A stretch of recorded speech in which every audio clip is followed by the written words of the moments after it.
الحمد لله وكفى وسلام على عباده الذين اصطفى أما بعد فقد قال الله تبارك وتعالى في كتاب الهدى أعوذ بالله من الشيطان الرجيم بسم الله الرحمن الرحيم وبالآخرة هم يوقنون صدق الله العظيم۔ حضرات محترم، میں نے آپ کو کل عقائد اور اعمال کا فرق بتا دیا تھا۔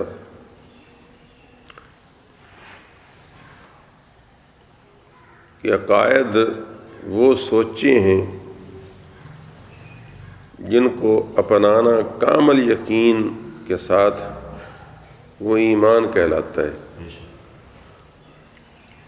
یعنی یہ کرنے کی چیزیں نہیں ہیں یا نہ کرنے کی چیزیں، یہ عمل نہیں ہے، بلکہ کچھ خیالات ہیں، کچھ یقین ہیں جو اپنے دل میں دماغ میں راسخ اور پکے کرنے کا نام عقیدہ ہے۔ تو جس طرح عقیدہ توحید کس کائنات کا خالق مالک پروردگار ہے اور وہ ایک ہی ہے اور اس جیسا ذات صفات تصرفات میں کوئی نہیں، یہ توحید کہلاتا ہے۔ اس طرح اس کے بہت سارے رسول دنیا میں اس نے بھیجے، نبی بھیجے جو لوگوں کو اللہ کا راستہ بتاتے تھے اور اللہ تعالیٰ کا ان کے ساتھ لنک تھا، جس کو وحی کہا جاتا ہے۔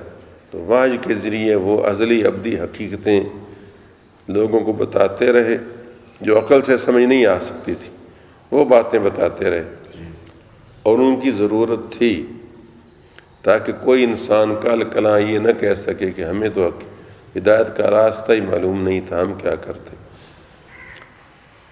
تو اس کو رسالت و نبوت کا عقیدہ کہا جاتا ہے، تاہاں کہ آخر میں خاتم النبیین سید المرسلین رحمۃ للعالمین کو بھیجا گیا، جن کی قیامت تک رسالت اور نبوت جاری و ساری رہے گی۔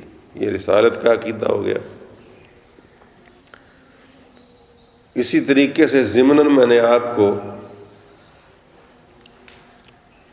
کتابوں اور فرشتوں کے بارے میں بتا دیا تھا کہ ان پر بھی عقیدہ ہے کہ اللہ تعالیٰ کے فرشتے ہیں۔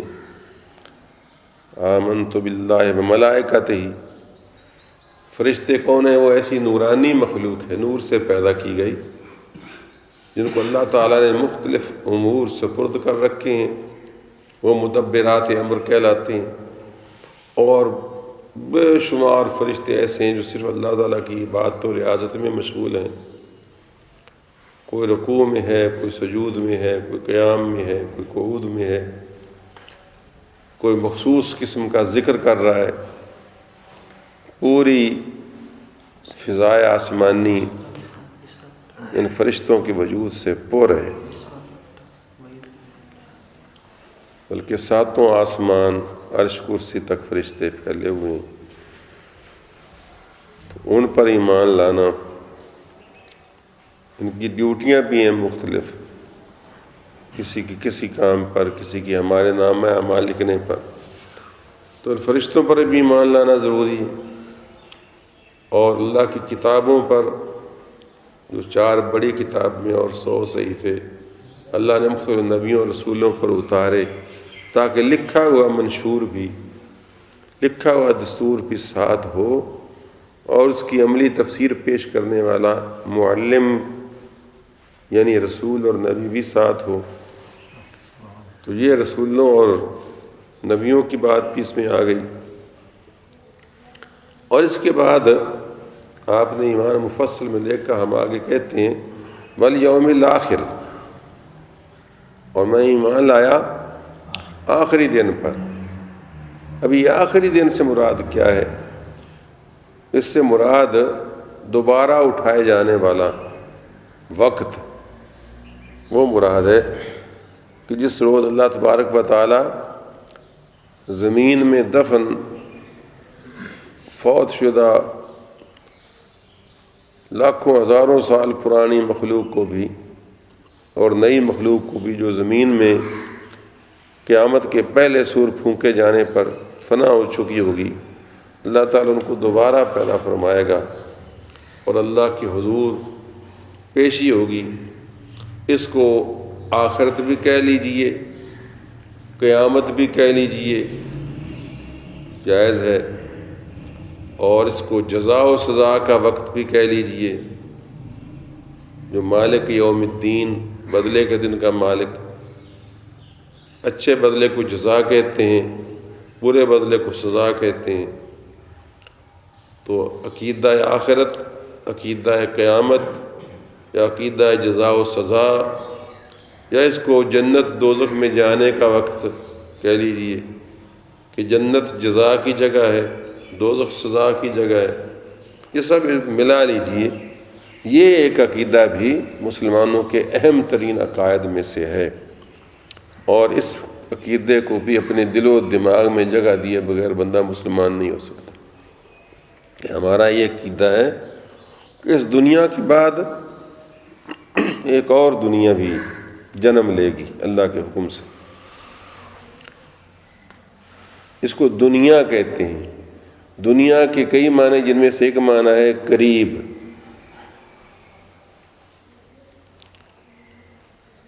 فکان کعبہ قوسین او ادنا، بس ہو گئے وہ دو کمانوں کے قریب، بلکہ اس سے بھی زیادہ قریب۔ تو ادنا کی مؤنث دنیا ہے، یعنی دنیا کی معنی قریب اور آخرت کی معنی پیچھے، پچھلی۔ یہ پہلی ہے، وہ پچھلی ہے۔ یہ پہلے موجودہ ہے دنیا، نقد یہاں نظر آ رہی ہے، اور وہ پیچھے آئے گی، اس کے پیچھے۔ اس کے لیے آخرت کہتے ہیں، آخراتن کی معنی پچھلی۔ یوم کے ساتھ آخر استعمال ہوتا ہے، کیونکہ یوم مذکر ہے، اس کی صفت بھی مذکر ہے، اور دنیا کے مقابلے میں آخرت، آخراتن استعمال ہوتا ہے، کہ دنیا بھی مؤنث ہے لفظ، تو اس کے مقابلے میں آخراتن، اور پچھلی۔ تو آخرت پر یقین رکھنا یہ بھی بنیادی عقائد میں سے ہے۔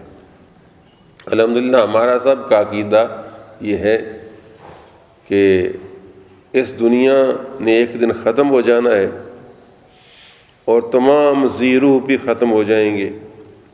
پھر اس کے بعد ایک طویل وقفے کے بعد جب اللہ چاہے گا تو پھر دنیا کو دوبارہ پیدا فرمائے گا، اور میدان محشر میں جمع کرے گا، کرسی عدالت قائم ہوگی، اور اس میں ذرے ذرے کی، ذرہ بھر نیکی ذرہ بھر بدی بھی سامنے لائی جائے گی، ہر ایک کو پیشی ہونی ہے۔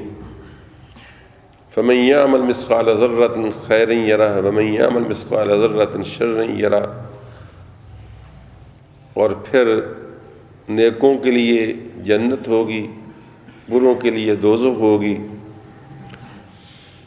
کافر ابدی طور پر جہنم میں رہیں گے، البتہ ان کے عذاب میں فرق ہوگا، برے کافر بھلے کافر میں کچھ فرق ہوگا، لیکن دو جنت میں نہیں جائیں گے۔ اس طرح مومنین جنت میں ہوں گے، کوئی سزا پا کر وقت پورا کر کے صاف پاک ہو کے گناہوں سے جنت میں بھیجے جائیں گے، کچھ پہلے سے ہی اللہ تعالیٰ اپنے فضل و کرم سے جنت میں بھیج دے گا۔ جو جنت میں جائیں گے ان کے بھی درجات میں تفاوت ہوگا۔ انبیاء کرام کے مدارج سب سے بالا والا ہوں گے، سید الانبیاء کے ان سب سے اعلیٰ، پھر صدیقین کے، شہداء کے، صالحین کے، مومنین کے، ان کے درجات میں مراتب میں فرق ہوگا۔ یہ ساری باتیں دل و دماغ میں بٹھا لینے کا نام ہے عقیدہ آخرت۔ یہاں سوال پیدا ہوتا ہے کہ اس عقیدہ آخرت کا کیا فائدہ ہے؟ یہ کیوں انبیاء کرام نے، سب انبیاء کرام نے اپنی امتوں کو دیا، اور ہمارے رسول مقبول صلی اللہ علیہ وسلم نے بھی ہمیں عطا فرمایا، تو اس عقیدہ آخرت کا کیا فائدہ ہے؟ فائدہ یہ ہے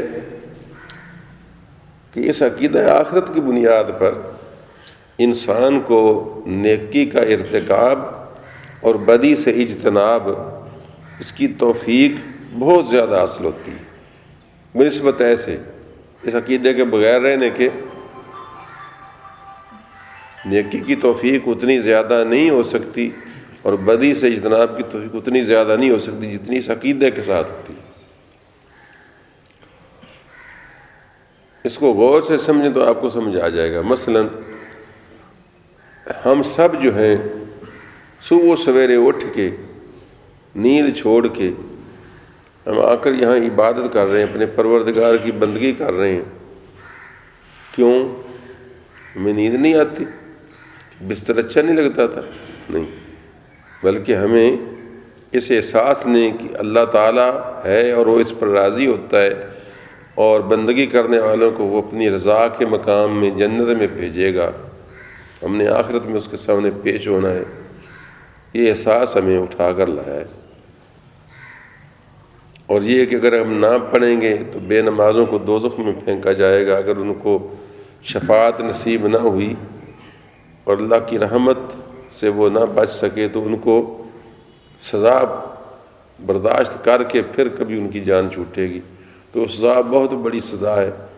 تو اس خوف سے، اس سزا کے خوف سے اور جزا کے شوق سے ہم اٹھ کے آئے۔ چلو یہ تو ہے نماز۔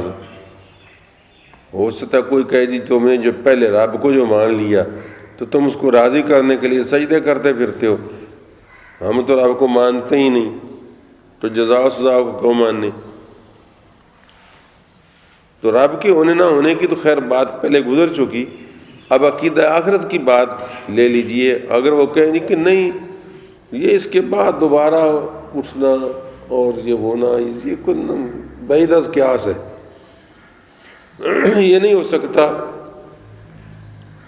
بلکہ دنیا میں بندے کو میاں جزا سزا مل جاتی ہے۔ یہ دیکھو برا کرنے والے کتے کی موت مارے جاتے ہیں اور بھلا کرنے والے لوگ جو ہیں فائدے میں رہتے ہیں، عزت پاتے ہیں۔ ٹھیک ہے، لیکن ہمیشہ نہیں اور پوری نہیں۔ ہمیشہ نیک لوگ فائدے میں نہیں رہتے، اور اگر رہتے ہیں تو پورے 100% نہیں رہتے، کچھ تلافی کبھی ہو جاتی ہے، کبھی نہیں بھی ہوتی۔ اس طرح برا کرنے والے ہمیشہ سزا پاتے ہیں اور ہمیشہ ذلیل خوار ہوتے ہیں، ہمیشہ کتے کی موت مرتے ہیں، ہمیشہ نہیں، کبھی یا پھر کبھی ہوتے ہیں تو 100 جرموں کے بجائے 1 جرم میں سزا پا لیتے ہیں، یا پاتے ہیں تو اتنی نہیں پاتے جتنی پانی چاہیے تھی۔ ایک بندے نے 100 قتل کیا، آپ اس کو 100 بار قتل کر سکتے ہیں؟ کوئی عدالت ہے؟ تو سزا کیسے پوری ہوئی؟ آپ نے تو صرف 1 بار کا بدلہ لیا، وہ بھی اگر مان لو تو، ورنہ کتنے ہی قاتل ہیں جن کے جرم کا پتہ ہی نہیں چلتا، کتنے زانی ہیں، کتنے چور ہیں جن کے جرم کا پتہ ہی نہیں چلتا، ساری عمر کام چلتا رہتا ہے کہ نہیں؟ اور اگر پتہ چلتا ہے کبھی تو گواہ نہیں ملتے، چھوٹ جاتے ہیں، ثبوت نہیں، عدم ثبوت کے بنیاد پر رہا ہو جاتے ہیں۔ کتنے دہشت گردوں کو پکڑتے ہیں، ثبوت ہی نہیں، عدم ثبوت کی بنیاد پر عدالت رہا کر دیتی، مجبور ہے۔ اور کبھی ثبوت ملتا ہے، گواہ ملتے ہیں تو گواہ منحرف ہو جاتے ہیں، گواہ بک جاتے ہیں، جھک جاتے ہیں، رک جاتے ہیں۔ اور اگر کبھی گواہ بھی نہ رکیں، جھکیں، نہ بکیں، منحرف نہ ہوں تو سزا ہوتی ہے تو اس کے جرم کے برابر نہیں ہوتی، کبھی تھوڑی سی زیادہ ہو گئی۔ کئی مرتبہ دیکھا ہے کہ وہ بیچارہ ساتھ تو تھا لیکن قتل اور نے کیا تھا، پہاڑی سے پڑ گیا، تو جو اصل سزا جس کو زیادہ ملنی چاہیے جس کو تھوڑی مل گئی، جس کو تھوڑی ملنی چاہیے تو زیادہ مل گئی۔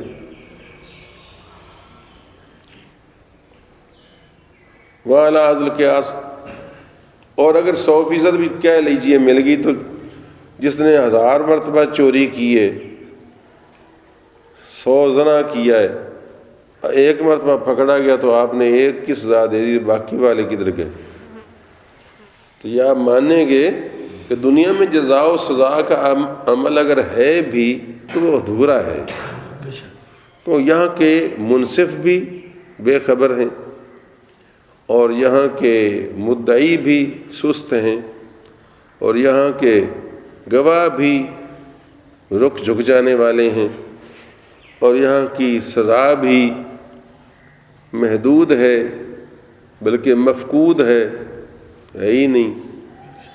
تو پھر بھائی اس عقیدے کا بڑا فائدہ ہے پھر جزا و سزا کے عمل کو، کہ ایک ایسا منصف بھی ہے ہمارا جس کے سامنے پیشی ہوگی اور وہ ایک ذرے کے برابر نیکی کو بھی جانتا ہے اور دیکھتا ہے اور لکھوا رہا ہے، اور ایک ذرے کے برابر بدی کو بھی جانتا ہے، دیکھتا ہے اور اس کو لکھوا بھی رہا ہے، اور پھر اس کے علاوہ اگر وہ انکار کرے گا تو وہ اس پر بھی قادر ہے کہ اس کے اعضاء کو گواہی دلوا سکے، اس زمین کو گواہی دلوا سکے جس زمین پر اس نے گناہ کیا تھا۔ قرآن کریم یہ ساری باتیں بتا رہا ہے کہ وہ زمین گواہی دے گی، وہ اعضاء گواہی دیں گے۔ اس پر آیات مجھے یاد ہیں لیکن مضمون لمبا ہوتا ہے نا، اس وجہ سے مختصر کر رہا ہوں۔ الیوم نختم علی افواہہم، آج کے دن ہم ان کے منہوں پر مہر لگا دیں گے، وتکلمنا ایدیہم وتشہد ارجلہم بما کانوا یکسبون، اور ہمارے ساتھ گفتگو کریں گے، کلام کریں گے، ان کے ہاتھ اور ان کے پاؤں گواہی دیں گے جو کچھ وہ کرتے رہے۔ وہ حیران ہو کر کہیں گے لم شہدتم علینا، اور تم ہمارے خلاف گواہی دے رہے ہو، ہاتھوں پاؤں۔ قالوا انطقنا اللہ الذی انطق کل شیء، تو وہ کہیں گے کہ بھی ہمیں وہ بلا رہا ہے جس نے ہر شے کو بولنا سکھایا، اب ہم کیا کریں؟ اس طرح وہ زمین کی متعلق بھی فرمایا گیا، قرآن کریم میں آتا ہے کہ وہ زمین گواہی دے گی۔ تو یہ عقیدہ تو وہ ایسا منصف ہو جو علیم و خبیر بھی ہو اور اس کے کارندے لکھ بھی رہے ہوں، اور وہ ہر حال سے راتوں کی تاریکیوں میں اور مکانوں اور دکانوں کی تنہائیوں میں اور جنگلوں پہاڑوں کی غاروں میں اور خفیہ خانوں اور بازاروں میں وہ ہر جگہ یکساں دیکھتا ہو اور اس کے کرندے یکساں ہر جگہ لکھنے کو موجود ہوں اور اس کو پوری کائنات پر تصرف ہو، اور پھر یہ کہ وہ سزا بھی اس کی قصور کے مطابق دے سکے۔ مثلا 100 قاتل کو دوزخ میں 100 مرتبہ ہی قتل کی سزا ہو، 100 مرتبہ وہ جل جائے، پھر وہ دوبارہ اسی طرح حسب سابق زندہ ہو جائے، یا وہ یوں بھی کر سکتا ہے کہ اس کے جسم کو اتنا بھی کر کہ اس کے جسم کو بڑا کر دے، اس کے جسم کو بڑا کر دے، اور اس نے اگر 1000 بندوں کو لاٹھیاں ماری ہیں تو اس کے جسم کو اتنا بڑا کر دے کہ اس پر 1000 لاٹھیاں برس سکیں، اس کو 1000 گنا تکلیف ہو سکے۔ قرآن کریم میں ہے کہ دوزخیوں کے جسموں کو بڑھا دیا جائے گا پہاڑوں کی طرح تاکہ ان کی پوری سزا ہو، اور حتیٰ کہ جب جل جائے گا جسم، پہلی کھال جل جائے گی تو اللہ تبارک و تعالیٰ دوبارہ کھال پیدا کر دے گا۔ یہ بھی قرآن کریم میں فرمایا کلما نضجت جلودہم، جب بھی ان کی جلود، جلد کی جمع ان جلدیں جل کر پک کر برباد ہو جائیں گی، تباہ ہو جائیں گی، گل سڑ جائیں گی، بدلناہم جلودا غیرہا، ہم ان کی جلدیں پھر سے دوبارہ تازہ کر دیں گے، لیذوقوا العذاب، تاکہ وہ عذاب کو پورا پورا چکھیں۔ وکان اللہ عزیز الحکیمہ، اللہ غالب حکمت والا ہے۔ تو یہ وقت، یہ ہستی اور اس کی یہ طاقت اور تصرف اور پھر دوزخ جنت، یہ سب ماننا یہ آخرت میں شامل ہے۔ اس لیے آخرت پر عقیدہ رکھے بغیر کوئی شخص مسلمان نہیں کہلا سکتا۔ تو میں نے کہا تھا جب تک یہ عقیدہ نہ ہو تو بندہ نیکی نہیں کر سکتا۔ ایسا شخص تو لاکھوں میں ایک شاید کوئی مل سکے جو فطرتاً ہی کہے کہ یہ اچھا کام ہے، یہ اچھا کرنا چاہیے، فائدہ ہو نہ ہو یہ برا کام ہے، یہ برا نہیں کرنا چاہیے، سزا ہو یا نہ ہو۔ اس کی ایک چھوٹی سی سادہ سی مثال یوں بھی دے سکتے ہیں کہ یہاں 10-20 بچے 2-4 اکیڈمی میں چھوڑ دیے جائیں اور ان کو ایک گروپ کو چھوڑا جائے، ان کو یہ یقین ہو کہ یہاں کوئی ہیڈ ماسٹر نہیں، یہاں کوئی پکڑنے والا نہیں، یہاں کوئی سزا دینے والا نہیں، یہاں کوئی پوچھنے والا نہیں، تو خود بخود ہی آرام سے بیٹھا رہنا چاہیے، یہ اچھی بات ہے، پھول نہیں توڑنے چاہیے، یہ اچھی بات ہے، اور مسجد کے اندر جوتے سمیت داخل نہیں ہونا چاہیے کہ یہ بری بات ہے۔ تو کتنے لڑکے ان پر عمل کریں گے جب تک ان کو یہ نہ ہو کہ یہ کوئی ہمیں سزا دے گا، پکڑے گا، مارے گا، یا حافظ صاحب ہیں یا پرنسپل ہے یا ذمہ دار ہیں یا نمازی ہیں یا ہمیں روکنے ٹوکنے والے ہیں۔ تو ایسا تو شاید ہی کوئی ایک بچہ ملے کبھی کوئی اتفاق سے، مجھے تو اس کی بھی آس نہیں ہے۔ جب تک کسی پر جزا و سزا کا خوف نہ ہو اور لالچ نہ ہو، اس وقت تک اس کے امید کرنا کہ یہ خود بخود نیک راہوں پر چلتا جائے یہ بڑا مشکل ہے۔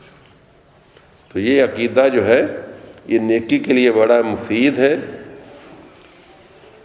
اور بدی سے بچنے کے لیے بڑا ممد اور معاون ہے۔ قرآن کریم میں اس کی جا بجا تاکید کی گئی ہے۔ یہ پہلا رکوع جو میں نے پہلی رکعت میں تلاوت کیا، اس میں اللہ تعالیٰ نے متقین کی نشانیاں بیان فرمائیں کہ پرہیزگار اللہ کے پیارے لوگ کون سے ہیں۔ الذین یؤمنون بالغیب، جو بن دیکھے اللہ کو پر ایمان لاتے ہیں، ویقیمون الصلاۃ، اور نماز قائم کرتے ہیں، ومما رزقناہم ینفقون، اور ہمارے دیے ہوئے میں سے راہ خدا میں خرچ کرتے ہیں، اور والذین یؤمنون بما انزل الیک، وہ ایمان لاتے ہیں اس پر جو تجھ پر نازل کیا گیا، وما انزل من قبلک، اور جو تیرے پہلے نازل کیا گیا، وبالآخرۃ ہم یوقنون، اور آخرت پر وہ یقین رکھتے ہیں۔ تو یہاں یہ آخرت کے عقیدے کا ذکر کیا گیا کہ وہ آخرت پر یقین رکھتے ہیں۔ اور پھر دوسری رکعت میں نے جو آیات پڑھی وہ 15ویں پارے کی تھی، اس میں اللہ تعالیٰ نے فرمایا کہ من کان یرید العاجلہ، جو تم میں سے اس جلد مل جانے والی کو پسند کرتا ہے، یہ دنیا کو، یہ قریب ہے نا، جلدی ملتی، یہ سودا نقد ہے، یہاں جو کرتا ہے بندہ جلدی سے اس کا فائدہ اٹھاتا ہے۔ ہم نماز پڑھتے ہیں تو فٹافٹ ہمیں کوئی مٹھائی یا کوئی چیز نہیں ملتی، یا روپے پیسے نہیں ملتے اس کی۔ دکان کرتے ہیں تو وہ نفع فوراً، بوری 500 کی 600 میں بکی، فوراً نفع ہاتھ آ گیا۔ روزے رکھے ہیں تو فوراً نفع فوراً نہیں ملتا۔ تو اس وجہ سے اس کو عاجلہ کہا گیا کہ جو اس جلدی مل جانے والی کو پسند کرتا ہے، عجلنا لہ فیہا ما نشاء لمن نرید، تو ہم جس کو چاہیں گے اس دنیا میں سے جلدی عطا کر دیں گے۔ دنیا کا فائدہ فٹافٹ ملتا چلا جاتا ہے لوگوں کو، کئیوں کو ملتا ہے جس کو اللہ چاہتا ہے، دکان کامیاب، آڑت قائم۔ لیکن اگر پھر وہ آخرت کو بلا کر کرے گا دنیا کی تمنا، کہ ہیرا پھیری کر کے 2 نمبر ملا کے، غلط سل دوائیاں ملا کے، غلط سل کھاد میں ملاوٹ کر کے، جھوٹ بول کے، جھوٹی قسمیں اٹھا کے، وعدہ خلافیاں کر کے اللہ کی نافرمانی کے ذریعے سے حاصل کرے گا، تو پھر فرمایا کہ ثم جعلنا لہ جہنم، پھر اس کے لیے ہم جہنم تیار کر دیں گے۔ یصلاھا مذموما مدحورا، اس میں داخل ہوگا دھتکارا ہوا، ملامت زدہ، قابل مذمت۔ من اراد الآخرۃ، اور جو آخرت کا ارادہ کرے گا، دنیا میں رہتے ہوئے آخرت کو ملحوظ خاطر رکھے گا، جھوٹ نہیں بولے گا، فراڈ نہیں کرے گا، جھوٹی قسم کھا کر سودا بیچے گا، جائز منافع لے گا، ظلم نہیں کرے گا، ملاوٹ نہیں کرے گا، ہیرا پھیری نہیں کرے گا، وعدہ خلافی نہیں کرے گا، حلال مال کمائے گا، جو اللہ نے حکم دی اس کے مطابق آخرت کا ارادہ کرے گا، بس اعلیٰ سعیہا، اور آخرت کی کوشش کرے گا، کان سعیہ مشکورا، ان کی کوشش کی قدردانی کی جائے گی۔ کلا نمد ہؤلاء وہؤلاء من عطاء ربک، ہم سب کی مدد کریں گے، دنیا داروں کو دنیا میں دیں گے، ان آخرت والوں کو آخرت میں بھی دیں گے۔ من عطاء ربک، تیرے رب کی یہ بخشش ہے، وما کان عطاء ربک محظورا،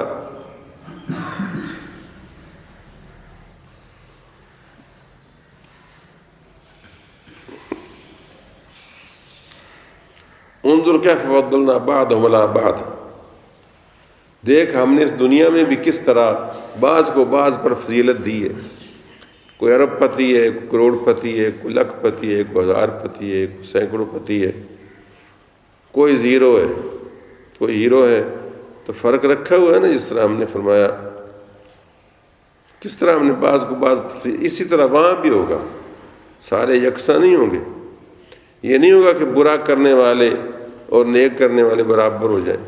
ام حسب الذین اجترحوا السیئات ان نجعلہم کالذین آمنوا وعملوا الصالحات، کیا وہ لوگ جو بدیوں کا ارتکاب کر رہے ہیں وہ گمان کرتے ہیں کہ ہم ان کو کر دیں گے ان لوگوں کے برابر جو ایمان لائے اور اچھے عمل کمائے، اور سواء محیاہم ومماتہم، اور ان کا جینا مرنا بس یکساں ہوگا۔ ساء ما یحکمون، یہ بہت برا فیصلہ تم کیے بیٹھے ہو کہ نیکی بدی، نیک بد، ظالم منصف یہ برابر ہو جائیں، بڑا غلط فیصلہ تمہارا، تم سوچ کے بیٹھے ہو کہ نہیں بس کچھ نہیں، کوٹ لو جو کٹنا ہے۔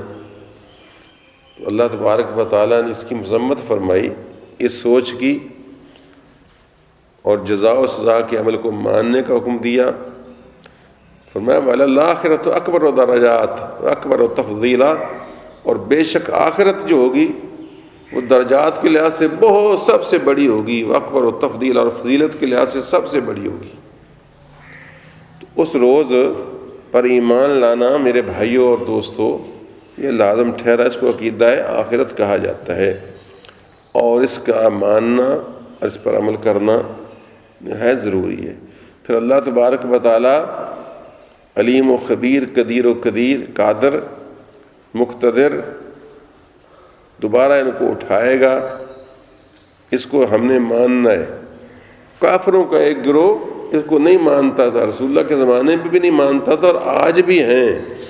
تمہارے مسلمانوں کے اندر ایسے دماغ ہیں جو دل سے نہیں مانتے، اور ہم میں بھی ایسے ہیں جو زبان سے مانتے ہیں اور عمل ان کا کوئی اس پر عقیدہ نہیں ہے، زبان سے مانتے ہیں، کیونکہ اگر دل سے مانیں تو پھر تو دوسرے کا حق کھاتے ہوئے ڈریں، کیونکہ جو مانتا ہو کہ آگ جلا دیتی ہے وہ آگ میں ہاتھ نہیں ڈالتا۔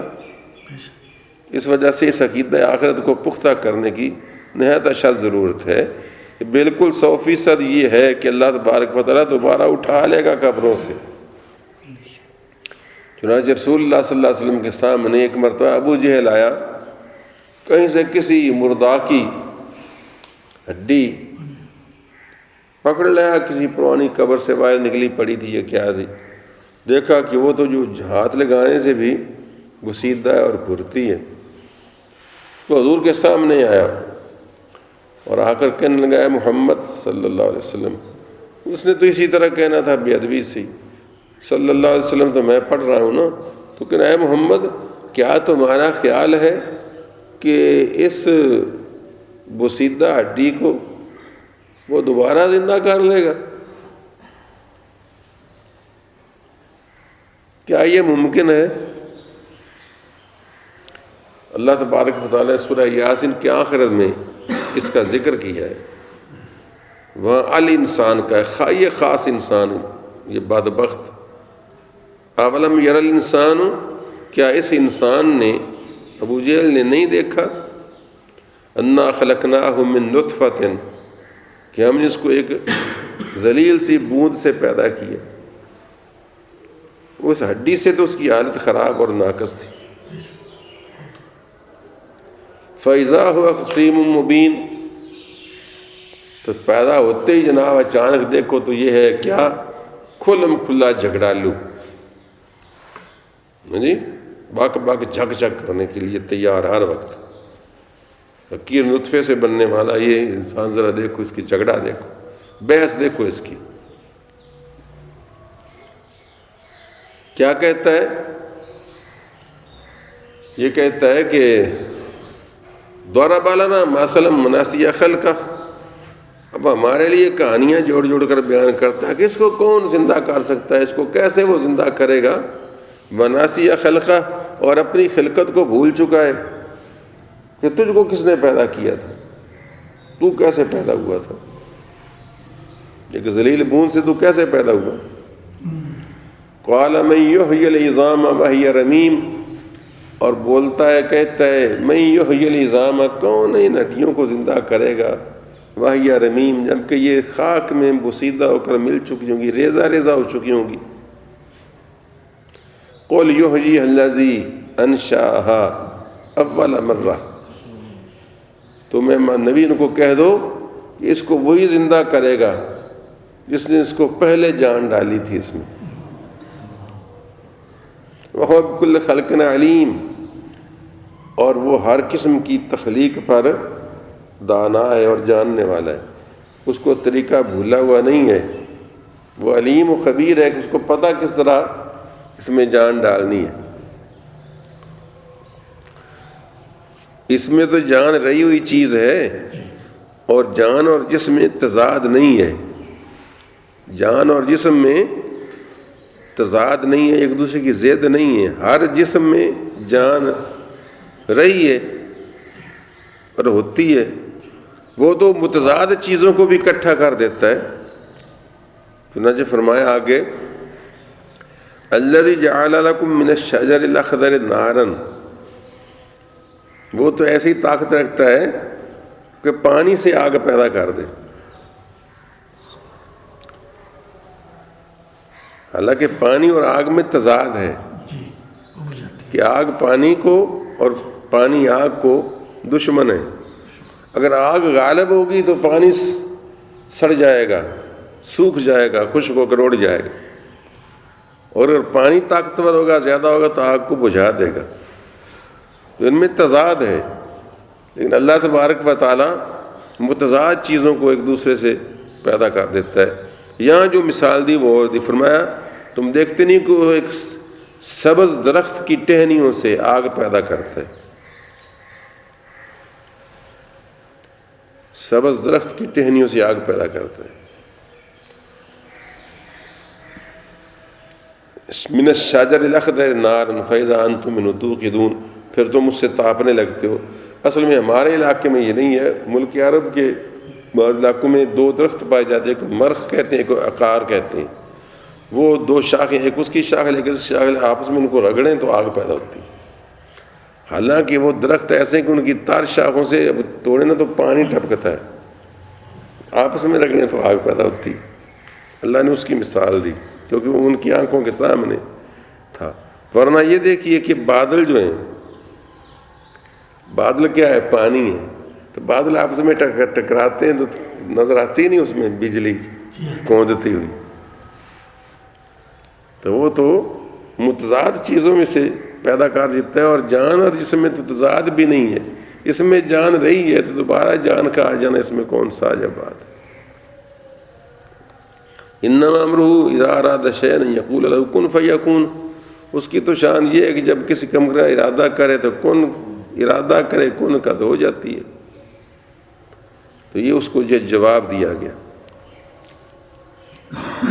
البتہ ایک بات اس پر اور مزید اضافہ کرنے کی، کیا کروں، میں چاہتا ہوں کہ ایک ہی نشست میں اس کو گھیر لوں سارے مضمون کو، تو اس وجہ سے کچھ تھوڑی سی مفصل بات طویل ہو جاتی ہے کہ یہ بھی ہے کہ یہاں دنیا میں تو جزا و سزا میں کئی سفارشوں سے چھوٹ جاتے ہیں، جرم بھی کیا ہے، پکڑا بھی گیا ہے، گواہ بھی موجود ہے، ثبوت بھی مل گیا ہے، منصف اور عادل بھی ہے، لیکن کوئی زبردست سفارش آئی، سب ختم۔ مشرف صاحب جناب باعزت چڑھ کر ہوائی جہاز پر دبئی، ہو سکتا ہے سعودی عرب کی، امریکہ کی سفارش آئی، ختم۔ لیکن اللہ تبارک و تعالیٰ کے ہاں کوئی ایسی شفاعت اور سفارش نہیں چلے گی، یہاں یہ سوچنے کی بات، سمجھنے کی، جو زبردستی کی، دھونس کی، دھاندلی کی، جبر کی سفارش ہو۔ یہ اس لیے کہ یہاں ایک سوال وہ ڈالتے ہیں کہ لو، اور تم بھی لوگ کبھی کبھی کہا کرتے ہو، اچھا اتنے بھی سفارش چل رہی ہے، خاص طور پر وہابی ٹائپ آدمی کرتے ہیں، اتنے بھی سفارش چل رہی ہے۔ یاد رکھو اس شفاعت اور سفارش میں اور یہاں کی سفارش میں یہ فرق ہے کہ یہاں جس کی سفارش چلتی ہے تو وہ یا تو کسی کی محبت میں مجبور ہو کر چلتی ہے، انہیں مجبور ہو کر چلتی ہے، یا میں کیسے ہٹاؤں، میرا بیٹا ہے، میرا بھائی ہے، میری پارٹی کا ہے، میرا دوست ہے، میری خدمت کرتا ہے، مجھ کو پیسے دیتا ہے، مجھ کو لاچیاں کھلاتا ہے، مجھ کو فلاں کرتا ہے، جی غرض کی بھی مجبوری ہوتی ہے، تعاون کرتا ہے، پیسے دیتا ہے، فلاں کرتا ہے، فلاں، یا پھر یہ نہیں تو خوف ہوتا ہے کہ چھوڑ نہ جائے، چلا نہ جائے، دور نہ ہو جائے، مخالفت نہ کرنے لگے، یا اگر اور زیادہ طاقتور ہے تو مجھے نقصان نہ پہنچائے، تھانے نہ لے جائے، مقدمہ نہ بنا دے، کچھ اور نہ کر دے، پارٹی نہ چھوڑ جائے، میری وزارت خطرے میں پڑ جائے گی، وزیر اعظم نہیں رہوں گا، فارورڈ بلاک بن جائے گا، ہم خیال گروپ تیار ہو جائے گا، فلاں، سمجھا گئے؟ اللہ تعالیٰ کی شفاعت، اس کے جو شفاعت ہوگی اس میں مجبوری کو نہیں ہے، وہ تو رسول اللہ کی محبت میں بھی مجبور نہیں ہے، رسول اللہ پر سے محبت اللہ فرماتا ہے تو اپنے کرم سے فرماتا ہے، مجبوری سے نہیں۔ میں اور تم اپنی بیوی سے مجبوراً محبت کرتے ہیں، رہ نہیں سکتا دل، اللہ تعالیٰ محبت فرماتا ہے تو اپنے کرم سے فرماتا ہے، اس کو کوئی مجبوری نہیں۔ اس لیے یہ قوالوں کا، نعت خوانوں کا اس قسم کا مضمون باندھنا خلاف شرع ہے، جس سے یہ ٹپکے کہ اللہ تعالیٰ رہ نہیں سکیا، ہاں جی، کہ فراق حق بھی نہ سہ سکا، وہ عزیز میاں قوال نے بکواس کیا، ہاں جی، نہ سہ سکا، تو اس کا مطلب ہے کہ وہ اس پر غالب آ گیا، ایسا نہیں ہے۔ اللہ تبارک و تعالیٰ جس پر سے محبت فرماتا ہے وہ اپنے فضل و کرم سے فرماتا ہے، کسی مجبوری کے ساتھ نہیں فرماتا۔ اور جو شفاعت کرے گا کوئی، حتیٰ کہ رسول اللہ بھی شفاعت کریں گے تو بإذن ہی کریں گے، اجازت دے گا، اجازت پھر بتاتا ہوں کون دے گا۔ فرمایا من ذا الذی یشفع عندہ الا بإذنہ، کون ہے جو اللہ تعالیٰ کی بارگاہ میں شفاعت کرے مگر اللہ تعالیٰ کے اذن کے ساتھ، اس کی اجازت کے ساتھ۔ اجازت وہ ضرور دے گا، سب سے پہلے رسول اللہ کو دے گا، یہ رسول اللہ نے فرمایا ہے، اجازت دے گا، اپنے فضل و کرم سے اجازت دے گا، مقام محمود پر فائز کرے گا، سب کچھ ہوگا، لیکن یہ اس کے کرم کے اظہار کے لیے ہوگا اور اپنے ان نیک بندوں کی عزت اور وجاہت کو ظاہر کرنے کے لیے جن کو لوگ دنیا میں اوے صوفی، اوے ملا، او فلانے، او فلانے، نمازی، او مسیح طلب، تو ان کی عزت و آبرو کو ظاہر کرنے کے لیے، چار چاند لگانے کے لیے ان کی شفاعت کا حق دے گا اور قبول فرمائے گا۔ وہاں اس طرح کی سفارش اور شفاعت نہیں چلے گی جیسا دنیا میں چلتی ہے، یہ زبردستی کی اور مجبوریوں کی سفارشیں ہیں، وہ مجبور نہیں، ساری کائنات اس کی محتاج ہے، وہ کسی کا محتاج نہیں، لیکن وہ اپنے پیاروں کی عزت کو، کیونکہ ان لوگوں کو دنیا میں لوگوں نے عزت سے دور رکھا یا ان کی بے ادبی کی. طائف میں پتھر نہیں مارے رسول اللہ صلی اللہ علیہ وسلم کو. تو اگر طائف والے رسول اللہ کی عظمت کو دیکھیں اس دن تو ان کو اس سے اور زیادہ تکلیف نہ ہوگی کہ ہائے ہم نے کیا کیا. یعنی ان کی عزت کے ساتھ ان کو ذلت ملے گی. جو مخالف تھے ان کو ذلت ملے گی. وہاں جب مولوی بازی لے جائے گا اور پاٹے خاں گاؤں کا نمبردار پا بجولاں بیڑیاں پڑی ہوئی دوزخ کی طرف کھینچا جائے گا اور اس کو کہا جائے گا کہ ہاں اگر تو کلمہ کو ایماندار تھا تو اس مولوی سے کہ اگر تیری شفاعت کرے تو ہم معاف کر دیں گے. تو اس میں مولوی کی عزت اور اس نمبردار نتھے خاں کی ذلت نہ ظاہر ہوگی. اور ان کو جب ذلیل کیا گیا تو اللہ تعالیٰ ان کو عزیز بنا کر دکھائے گا کہ یہ عزت والے ہیں آج. تو اس مقصد کے تحت وہ شفاعت کا سلسلہ ہوگا. اور وہ دنیا کی شفاعت پر اس کو قیاس مت کیجیے. وہاں اذن شفاعت ملے گا تو شفاعت ملے گی. تو اس لیے وہاں انصاف ہوگا اور شفاعت بھی صرف ایمان والوں کو ملے گی. کوئی کافر نہیں بخشا جائے گا. یہ بھی یاد رکھنا. صرف وہ گناہ گار خطا کار جو اللہ کو مانتے رہے اور اپنے آپ کو گناہ گار گردانتے رہے اور یہ کہتے رہے کہ ہم اس گناہ کو گناہ سمجھتے ہیں اور اے اللہ ہم اس سے بچا, ہم توبہ کرتے ہیں. گناہ پر اصرار کرنے والے, گناہ کو گناہ ہی نہ سمجھنے والے جس طرح آج کل ہیں, اس طرح کے لوگ اس دن نہیں ہوں گے.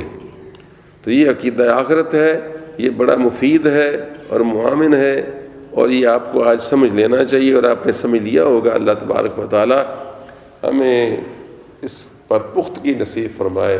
وآخر دعوانا الحمد للہ رب العالمین.